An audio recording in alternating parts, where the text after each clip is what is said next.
probablemente muy acertado.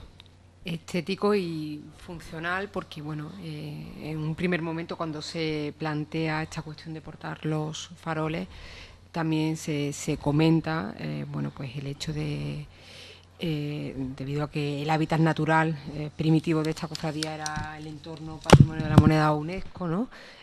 Puesto que la sede canónica era San Pedro de Alcántara, pues se comenta que también se quiere evitar los restos de cera por, bueno, pues por esta zona urbana de la ciudad, y por tanto, bueno, pues nos encontraríamos que se reúne tanto un criterio estético, a lo mejor más en la órbita de la seriedad o del sentido místico y espiritual que se le pretende dar a la hermandad, junto a un criterio también de carácter funcional.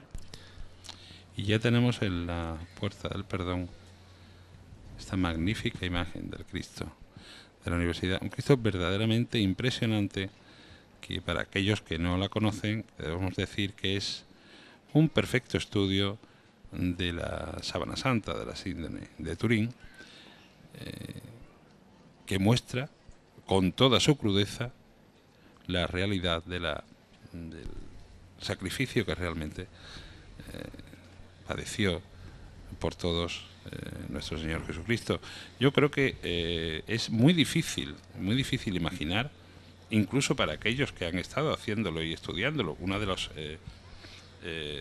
cuestiones que se trataba era si realmente una persona que había sufrido estas laceraciones podría realmente en esa situación ser compatible con la vida, es decir, con esa pérdida tan brutal de sangre, si realmente podía mantenerse vivo, ¿no? Ha sido una de las cuestiones que se han tratado cuando este Cristo se presentó, porque, como digo, es el estudio perfecto y exacto de la Sábana Santa de Turín. Es decir, nos muestra lo que verdaderamente ocurrió. Pues yo decía que es una imagen muy impactante, que es realmente no es lo habitual en nuestra Semana Santa, ¿no? Desde luego es una imagen que gusta o que no gusta, pero que no deja indiferente a nadie, ¿no? Y eso se demostró desde el momento en el que se procedió a su bendición en Cuaresma del año 2010. Generó mucha expectación esta magnífica obra de Juan Manuel Miñarro, del profesor Miñarro, y genera todavía a día de hoy mucha expectación.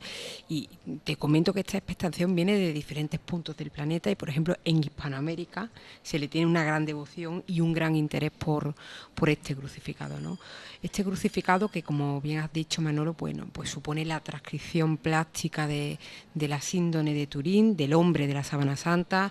También se ha tenido en cuenta otros testimonios materiales como el Santo Sudario de Oviedo, y con el que, bueno, nos encontramos que quizá esta excesiva reiteración con referencia bueno, a la Sábana Santa de Turín hace que a veces este Cristo haya sido valorado un poco como un objeto de museo y se aleje un poco de su función, que no es otra que la función devocional, ¿no? Y que es la de mostrarnos, como he dicho en un primer momento, bueno, pues de una manera plástica, estremecedora, el proceso de la pasión de Cristo, ¿no?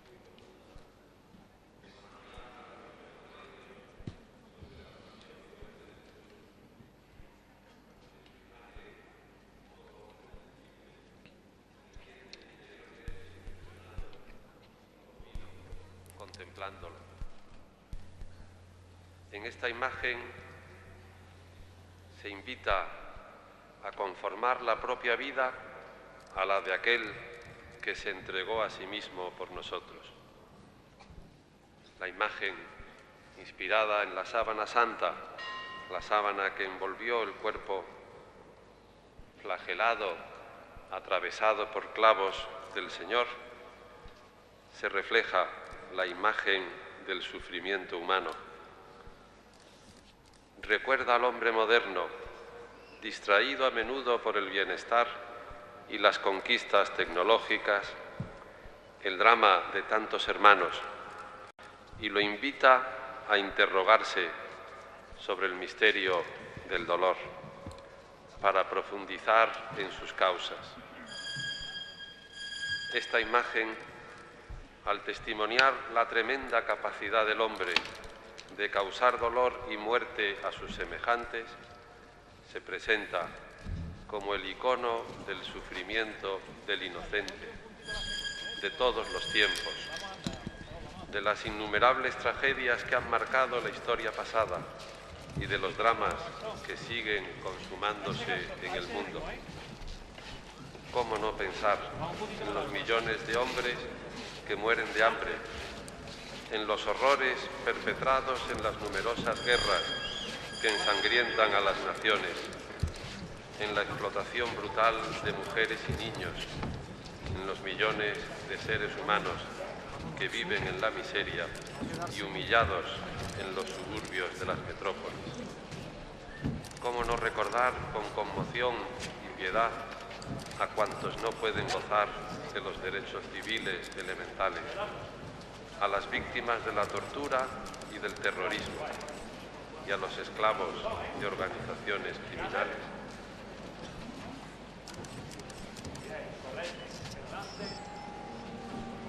Esta imagen no solo nos impulsa a salir de nuestro egoísmo, también nos lleva a descubrir el misterio del dolor, que santificado por el sacrificio de Cristo engendra salvación para toda la humanidad. Esta imagen es imagen del amor de Dios, así como del pecado del hombre, de ese amor de aquel que tanto amó al mundo, que dio a su Hijo único, de ese amor del Hijo que, habiendo amado a los suyos que estaban en este mundo, los amó hasta el extremo. En frase de San Juan de Ávila, el nuevo doctor de la Iglesia, el que era presbítero de la diócesis de Córdoba, ese amar hasta el extremo es amar hasta el fin, hasta donde nunca antes había llegado nadie y nunca jamás llegará. Señor, no podías amarme más. Puedes decirnos ante tu imagen: ¿hay algo más que yo hubiera podido hacer por ti y no lo he hecho? ¿Hay algo más? Bueno, lo cierto es que nos ha debido dejado hacer por ti tan y no lo impactados he el hecho? Cristo de la Universidad que no hemos tenido más remedio Podemos ante esta que guardar imagen silencio.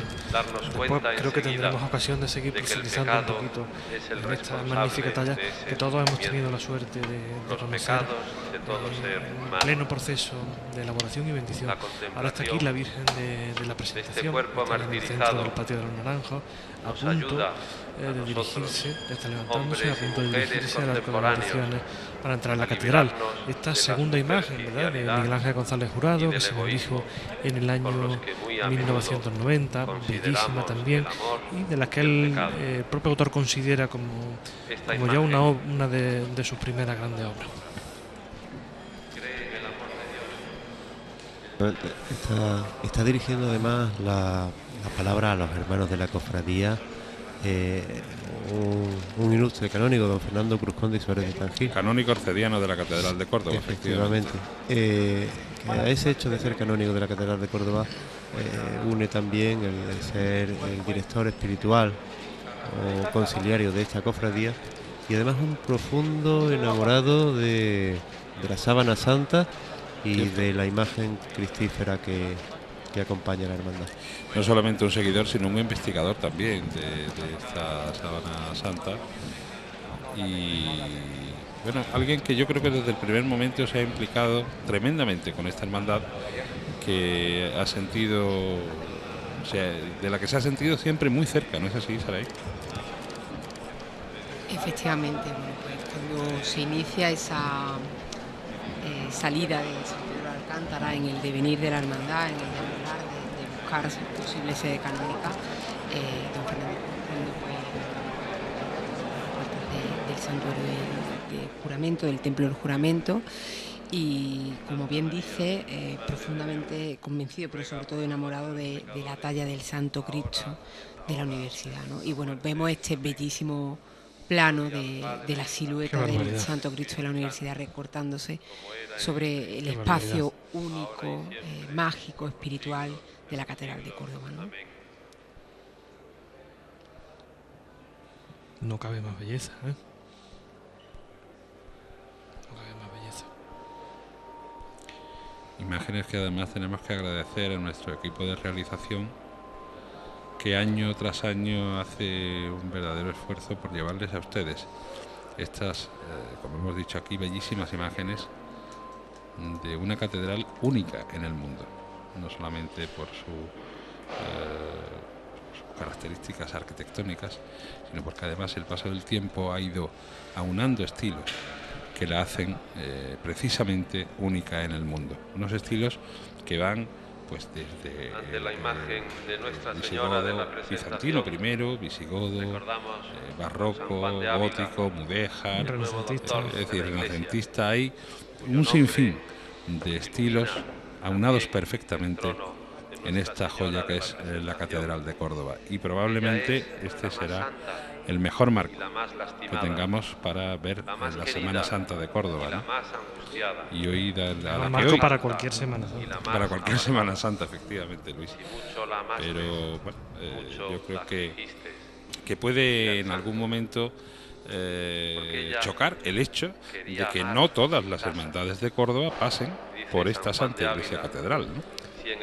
Bueno, te sorprendería saber que algunas hermandades no terminan de... Algunas les resulta francamente difícil cumplir con el itinerario oficial y cumplir también con la Santa Iglesia Catedral, porque están bastante alejadas unas de otras. Y otras directamente pues es que tampoco le ven el completo sentido a su estación de penitencia.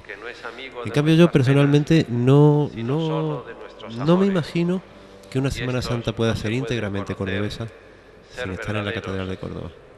No sé mucho, además lo hablaba el pregonero de la Semana Santa de Córdoba del año pasado, Enrique León, hablando de las famosas dimensiones, de los pasos, de que si había pasos que no cabían, y él decía que el canon de Córdoba es la Puerta del Perdón, la Puerta de Santa Catalina y la Puerta de las Palmas, y que un paso que salga de esas medidas no es Córdoba, porque no se concibe que un paso de Córdoba tenga unas medidas que se salgan de esa catedral.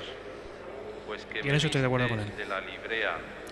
Hay un detalle que a mí me gustaría comentar con vosotros, y es el hecho de que la Virgen luzca este año 2 fanales más en su paso, porque nada en la Semana Santa es casualidad. Todo está perfectamente estudiado, y probablemente para aquel que desconoce la Semana Santa, nuestra Semana Santa, pues haya cosas que pasen muy desapercibidas. Hay, como digo, un detalle en el paso de la Virgen, ese aumento de los fanales, de los 2 fanales que con los que se ha aumentado este año la iluminación de ese paso, porque son precisamente aquellos que, recuerdan que este año ha sido, o el año pasado, tuvimos en la iglesia 2 doctores más, San Juan de Ávila y Hildegarda de Bingen, ¿no? Y en recuerdo de esos 2 doctores de la iglesia se han aumentado los fanales también de ese paso. Pues fíjate, además, qué curiosidad que en un bonito simbolismo de una hermandad universitaria, la de que los nombres en latín, por supuesto, no podía ser de otra manera, de los doctores de la iglesia figuren inscritos en la moldura del paso de Virgen, y representados cada uno de ellos, como muy bien decías, con uno de estos fanales. Al incrementar el número de fanales, circunstancia no prevista del nombramiento de los 2 nuevos doctores de la iglesia, no había sitio material para inscribir estos nuevos nombres. Entonces se ha optado por inscribirlos en una peana de madera que calza los 2 nuevos farales, que son exactamente los que se ubican a la espalda de la Virgen, y que podemos ver un poquito más elevados que el resto. Esos fanales son los que llevan a sus pies, en latín, por supuesto, los nombres de Santa Hildegarda de Bingen y San Juan de Ávila.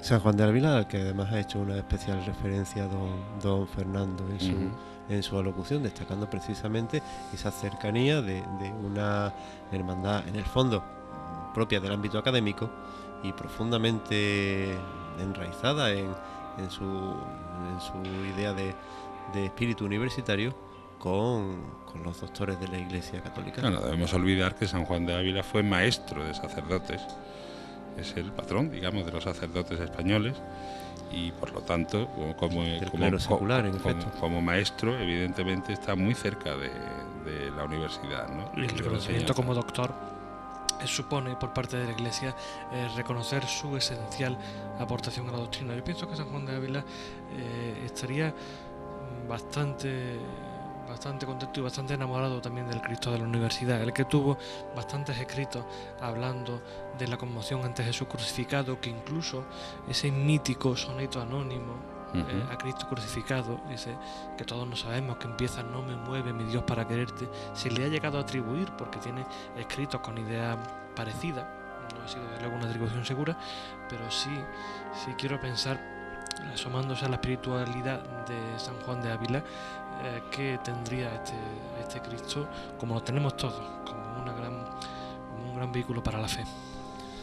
San Juan de Ávila, que como ustedes saben, está enterrado sus reliquias están en Montilla, en el pueblo cordobés de Montilla. Murió allí, efectivamente, aunque él nace en La Mancha, pero terminó sus días aquí, en Montilla, en ese pueblo de Córdoba, y lógicamente Córdoba pues está muy orgullosa de tener las reliquias de San Juan de Ávila en un pueblo tan importante, en nuestra provincia, y en un pueblo tan importante como es Montilla, ¿no? Estamos celebrando además precisamente ahora el año jubilar de San Juan de Ávila junto con el Año de la Fe. Y de Hildegarda de Bingen yo destacaría algo verdaderamente interesante. Cuando a veces se ha criticado ese machismo de los escritos de la Iglesia, Hildegarda de Bingen es una mujer que ya habla en su tiempo de la existencia de la mujer como socia del hombre, y no como alguien que está sometida, ¿no? En una perfecta unión, en un perfecto compañerismo, y con la misma importancia que el hombre tenía. Fue una mujer adelantada, muy adelantada a su tiempo, que se ha reconocido en este tiempo. La Iglesia ha abundado. También es doctora de la Iglesia Santa Teresa, que también fue una mujer que no se sometió, fue una mujer rebelde, que no se sometió a los poderes de su tiempo, que luchó por saber leer y escribir, por formarse. Fue una mujer, una feminista. Y el reconocimiento por parte de la Iglesia pues también es evidente, que nos hace pensar que la Iglesia comparte esa idea de esas grandes mujeres que fueron Santa Teresa o Santa Hildegarda de Bingen, en el hecho de que la mujer es socia, es compañera del hombre, al mismo nivel y con la misma importancia, evidentemente, ¿no? Y vemos como los hermanos de la Universitaria han realizado una veneración ante el Santísimo en la parroquia, en la capilla del Sagrario, en recuerdo también del templo parroquial del que dependía San Pedro de Alcántara, antigua sede canónica de la hermandad, ¿no? Es significativo porque también quiere decir que las hermandades de penitencia, cuando venimos a la catedral, pues no lo hacemos para aprovechar e ir al aseo, que en un momento dado incluso puede justificarse. ¿Qué es lo que dicen los contrarios? Efectivamente, no, aquí venimos con un sentido. Aquí venimos para realizar un acto de adoración ante el Santísimo Sacramento. Lo que más adoración debe recibir por parte de un católico. Y cuando el momento litúrgico no es el apropiado, que es el Viernes Santo, pues se sustituye, como litúrgicamente corresponde, por la adoración a la Santa Cruz.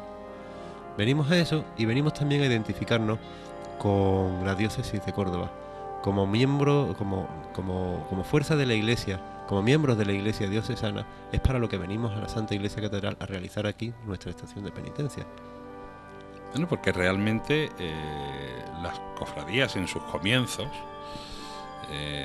no nacen de la Iglesia, nacen probablemente más de los gremios, ¿no? de los profesionales, aunque no todas, sí, pero sin embargo con el tiempo evidentemente esa unión entre las hermandades, cofradías y la Iglesia, pues obviamente cada vez ha sido mayor, ¿no? La simple idea de que el de al lado es tu hermano ya es de iglesia. Entonces el hecho de cum frater con tu hermano, cofradía, pues ya nos indica un espíritu religioso. Efectivamente, las cofradías pudieron tener en cierto momento un carácter gremial, un carácter gremial marcado incluso, en algunos de los casos, que no en todos. Pero evidentemente hoy en día entendemos una cofradía como una asociación de fieles de la Iglesia Católica. Hay casos que no, como la cofradía del Salmorejo, pero no es el negociado que no es lo que nos ocupa, no es lo que nos ocupa hoy, evidentemente. Bueno, porque además, evidentemente, las hermandades no solamente son una catequesis práctica en la calle, también su labor social cada día es más importante y debe ser cada día más importante, ¿no? Al menos es una opinión personal, pero entiendo que la presencia de las cofradías no puede ser simplemente la presencia un día al año en la Semana Santa. Efectivamente, bueno, las hermandades, aunque su manifestación más visible sea la estación de penitencia, que es una vez al año, primero que realizan un trabajo durante los 365 días. Y por otra parte, también en ocasiones, pues el sector más contrario, más opuesto a las cofradías, se nos tacha de que nuestro interés reside únicamente en realizar estación de penitencia en la calle, en sacar pasos.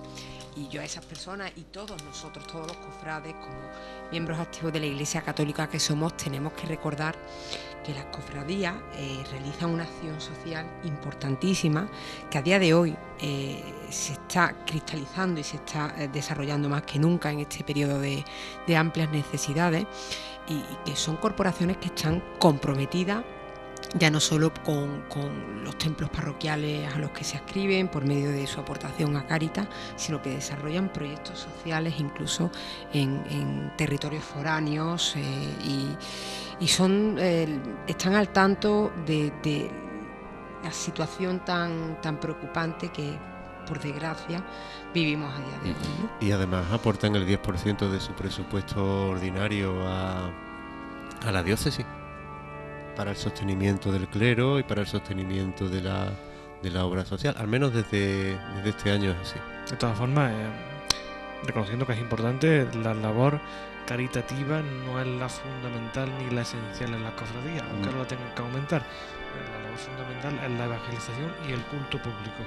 Y a través de ese culto público se consigue, como bien ha dicho el arzobispo de Sevilla, antes obispo de Córdoba más de una vez, crear un humus en el que la fe y la religiosidad sigue presente y sigue favoreciendo a las vocaciones y a la propia participación y práctica religiosa católica. Con lo cual, desde luego, se nos llama a la caridad, pero nuestra labor fundamental es otra.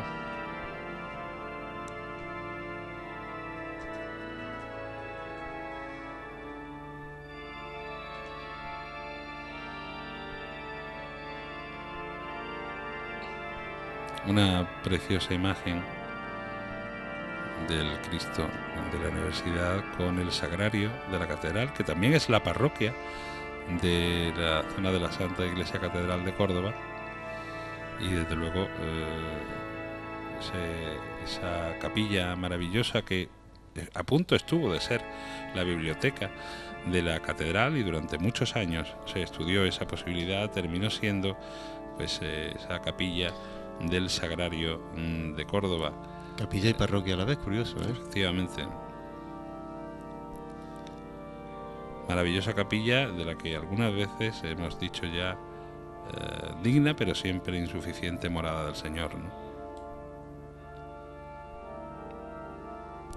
Hay que tener en cuenta que contamos ante nosotros con una hermandad que, dentro de sus muchas particularidades, entre esas particularidades figura la de tener unos pasos de dimensiones bastante reducidas, de carácter provisional. Supongo que hecho con cierta provisionalidad, como decíamos, son pequeñitos, pensados también en su momento para salir por la puerta de San Pedro de Alcántara y callejear por la Judería, y eso le representa la inmensa fortuna de que pueden salir por puertas por las que un paso normal de Semana Santa no podría. Estas hermandades van a salir por una puerta impracticable para la inmensa mayoría de las cofradías, como es la que hay junto a la de Santa Catalina, que da nuestro patio de los Naranjos. Por tanto, lo podemos tener ante nosotros con un recorrido sencillamente único. Ninguna otra cofradía puede tener este bellísimo recorrido que lo enfrenta con la capilla del Sagrario. Mira que impresionante esa imagen. es, como Sarey lo definió, es la imagen que nadie deja indiferente. Es un rostro dolorido, tremendamente azotado, que algunos incluso podrían repudiarlo por lo sanguíneo, pero que sin embargo a mí personalmente me transmite pues una inmensa serenidad, lo que es su rostro en sí. Me parece una belleza descomunal. Me parece que incluso enlaza con lo mejor del barroco español, en esa belleza del rostro de Cristo.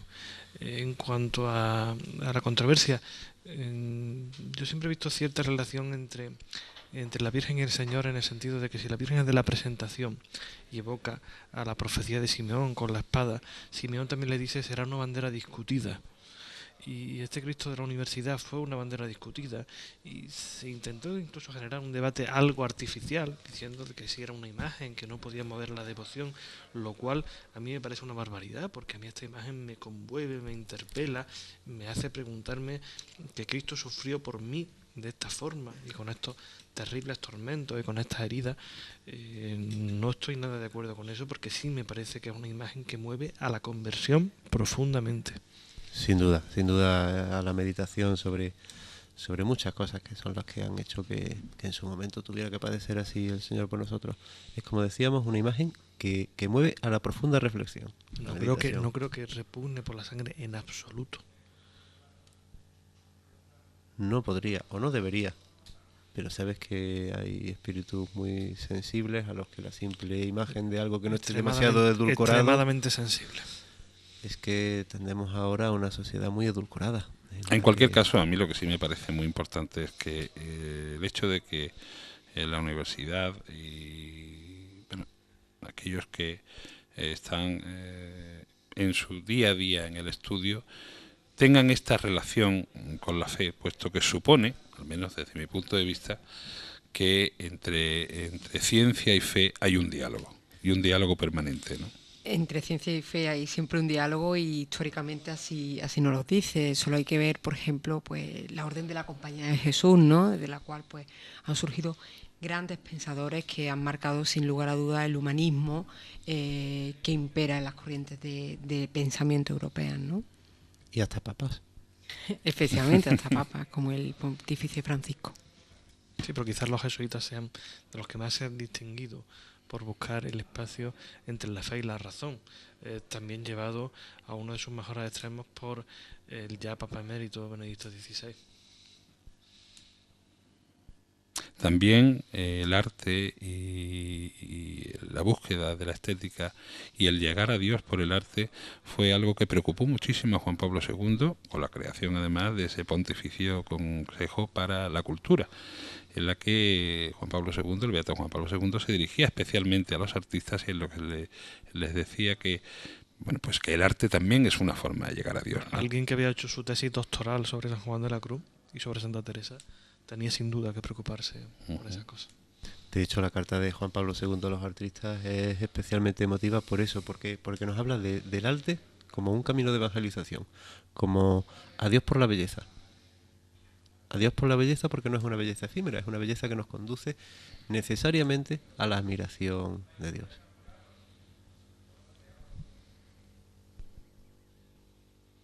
La caída magnífica del cuerpo del Cristo. El desplome, ¿verdad? Es un desplome estudiado físicamente, porque se piensa que por la postura que tenía Cristo en la cruz se tuvo que desplomar muerto de esa forma. Nada en este Cristo está al azar, todo está estudiado y probado de muchísimas formas. Mira, ahí tenemos a Santa Hildegarda de Bingen. Es el codal de cera que sobresale de los otros. De todas formas, ciertamente en esta cofradía el Cristo, el crucificado, es tan absolutamente especial, tan indiscutiblemente rotundo, que que eclipsa un poco, no tanto eclipsa, pero sí que tapa un poco, pues como veníamos diciendo antes, la otra bellísima imagen titular, La Virgen de la En Presentación. cualquier caso, yo creo que precisamente esa sencillez de la imagen de la Virgen Sí. la hace que nos acerque mucho más a ese momento de la muerte, ¿no? En ese protagonismo que la Iglesia le ha dado siempre a la Virgen, y que los fieles, y especialmente en Andalucía, le hemos dado a la Virgen, pues yo creo que se ve muy bien reflejado en ese momento, en el paso, en esa soledad de ese paso, en esa sencillez de ese paso, donde probablemente alguien pueda pensar que efectivamente en ese momento de la muerte de su hijo estaría muy alejada del barroquismo con el que hemos tratado en la Semana Santa las imágenes, ¿no? Pues efectivamente, pero fíjate, Manuel, que la Virgen de la Presentación, haciendo honor a su vocación, que ya comentamos el año pasado, que tenía cierta relación con la Virgen de la Sevillana Hermandad del Calvario, Nuestra Señora de la Presentación, pues representa, la Virgen está meditando sobre el momento en el que presentó a su hijo, que va justo delante, muerto, colgando de la cruz, tan sumamente dolorido, al momento en el que presentó a Jesús de niño al templo. Y la profecía de Simeón, en la que dijo que un puñal le traspasaría el corazón. Y fíjate que no lleva el puñal clavado, sino que observa la espada meditando, mientras la sostiene con su mano. Como una prefiguración de la pasión, tal vez. Sí, o como un recuerdo en ese momento de la profecía. es una dolorosa, pero con un cierto carácter alegórico. Eso es común en la historia incluso de la literatura. Cito, por ejemplo, el poema de Pablo García Baena, Quinta Angustia. Ahora sí soy reina y bendita entre todas. Ahora es cuando he comprendido lo que significaba lo que me prometía el ángel. Efectivamente, esa profecía de Simeón, ¿no? Como a modo de prefigura de la pasión, del sacrificio de su hijo, y que también supone una innovación iconográfica respecto a la corporación original, puesto que la Virgen de la Presentación, cuando salió del taller de Miguel Ángel González, pues como cualquier otra dolorosa, ostentaba en su pecho pues un puñal a modo ornamental, y posteriormente, cuando ya tras el periodo de postración se reaviva de nuevo la corporación universitaria, se aprueban ya las reglas formalmente y se realiza la primera estación de penitencia en la Cuaresma del año 2007, es cuando ya aparece portando, en este caso, el puñal en recuerdo a ese sentimiento y esa prefiguración dolorosa que sintió en el templo de Simeón cuando ya se vaticinaba el final de su hijo. Puñal de acero toledano, creo recordar. Efectivamente, y que reproduce una espada de Carlos V que se encuentra en el monasterio de Yuste. Para mí una innovación bastante bonita e interesante recordar que la Virgen no sea una dolorosa más, sino recordar ese momento trascendental en su vida, como es la profecía del anciano Simeón. Creo que es una innovación bastante llena de contenido. Y algo que creo que es importante, que me gustaría resaltaros, es probablemente el hecho de que quien viene a disfrutar de la hermandad y quien viene a la catedral, y lo podemos ver en estos momentos en las imágenes, sabe perfectamente a lo que viene. Y el profundo respeto con el que se está cada vez más, afortunadamente, viendo la Semana Santa de Córdoba, yo creo que es algo con lo que, bueno, hoy sí debemos estar muy contentos, ¿no? Ha mejorado mucho en estos últimos años, aunque Luis mueve la cabeza. Muy mal tenía que estar antes. Sí, bueno, pero pues estaba francamente mal. Ciertamente a esta hermandad se la respeta de una forma especial. Quizá por ser una hermandad de vísperas no tiene tanta gente como otras, pero sin embargo mira que el patio está bastante nutrido, sí, y que ha generado incluso en su salida una expectación tremenda con muchísimos cordobeses. Siempre hay muchísima gente, ¿eh? Pues sin embargo, mira, la respetan notablemente más que a otras hermandades de silencio que desgraciadamente no reciben el mismo trato. Poquito a poco vamos mejorando, poquito a poco. Es una labor que efectivamente, como tú dices, partíamos de tan abajo que cualquier cosa nos parece un logro. Pero sí, sin embargo, tenemos que decir que realmente a esta hermandad en Córdoba, pues sí se la está respetando en su carácter de silencio en líneas generales.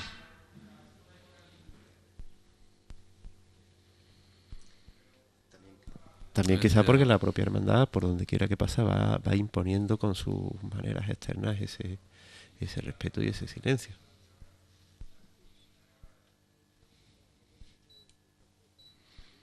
Pues es ya la puerta de Santa Catalina quien va a despedir a la imagen de esta Virgen de la Presentación, puerta por la que habitualmente pues salen la mayoría de las hermandades que hacen su estación de penitencia en la Santa Iglesia Catedral de Córdoba.